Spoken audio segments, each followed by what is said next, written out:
Bé, avui, dia 9 de novembre, fa aproximadament un any que es va morir el bisbe Carrera, una persona estimada per molta gent, estimada doncs, per gent a més de colors molt diversos i de tendències molt diverses i d'idees molt diverses. A Santa Maria del Mar, la gran basílica de Barcelona, avui se li fa doncs, un homenatge col·lectiu en el qual jo hi he volgut ser, per subratllar a més que el bisbe Carrera, el seu cognom comença per C, no? Doncs el bisbe Carrera tenia 4 Cs que el caracteritzaven d'una manera molt especial.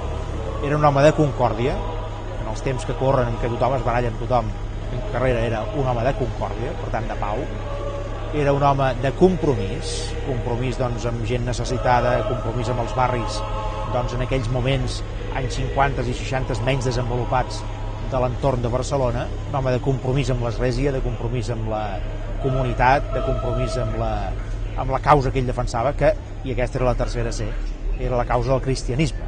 El bisbe Carrera va ser un home que va predicar l'Evangeli i que en aquest cas doncs, va ser un digníssim deixeble de Jesús, de Crist. I finalment un altre C, que no podem oblidar en el seu ideari, no? I en la seva pràctica, que era la C de Catalunya, la C de la catalanitat.